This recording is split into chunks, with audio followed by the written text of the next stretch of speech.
निर्माण झाल्याचे म्हटले आहे। तर भाजप व निवडणूक आयोगाने विधानसभेच्या निवडणुकीत मतांवर दरोडा टाकल्याचा दावाही त्यांनी केला आहे। तसेच पटोले यांनी निष्पक्ष व पारदर्शक निवडणुका घेणे निवडणूक आयोगाचे कर्तव्य असतानाही आयोगाने लोकशाहीचा गळा घोटल्याचे आरोप केले। तर 25 जानेवारी राष्ट्रीय मतदार दिनी राज्यभर जिल्हा व तालुका स्तरावर आंदोलन करून जनजागृती करणार असल्याची माहिती त्यांनी दिली आहे। तसेच पटोले यांनी विधानसभा निवडणुकीत घोटाळा झाल्याचे सांगत लोकसभेनंतर फक्त 6 महिन्यात 50 लाख मतदार कसे वाढले असा सवाल केला आहे।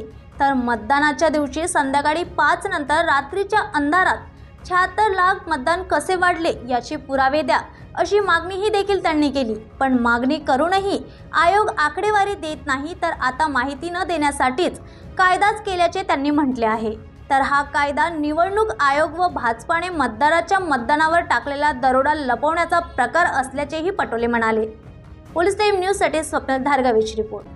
येत्या 25 जानेवारीला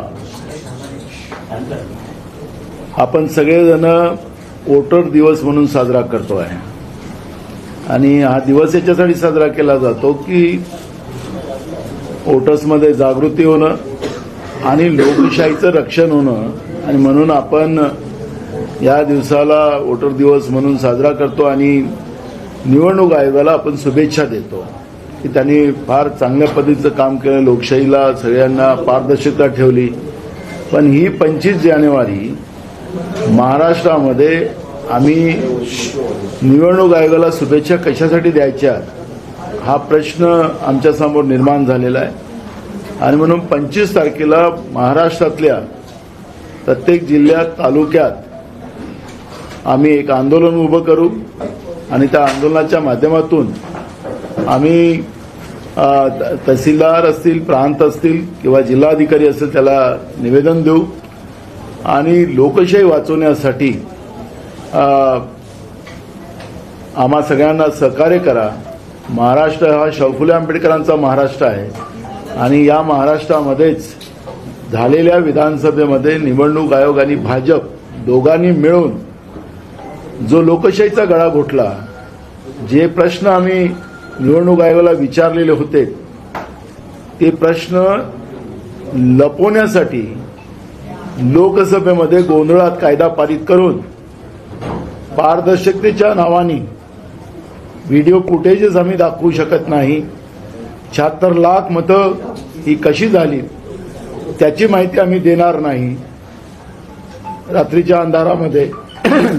दुसरं, जे 4 महिन्यामध्ये जे मतदान 50 लाख मतं या राज्यामध्ये वाढवले गेले ते मतं कशी वाढवलीत याची माहिती निवडणूक आयोग देत नाही आणि म्हणून ते सगळी कारणं याच्यामध्ये आहेत आणि त्या दृष्टिकोनातून महाराष्ट्रामध्ये हे आंदोलन आता आम्ही सुरू करतो आहे। यासाठी प्रत्येक विभागात आमचे जे वरिष्ठ नेते आहेत जसं पृथ्वीराज चव्हाण साहेब असतील ते पुण्यामध्ये करतील, दिल्लीचे काही नेते मंडळी येतील, त्यांच्याही पत्रकार परिषदा महाराष्ट्रामध्ये होतील आणि म्हणून लोकशाही वाचवण्यासाठी आणि मतदारांचा हक्क हा अबाधित राहावा यासाठी काँग्रेस महाराष्ट्रामध्ये येत्या 25 तारखेला ज्याला वोटर दिवस आपण साजरा करतो त्या दिवशी हे आंदोलन केलं जाणार आहे।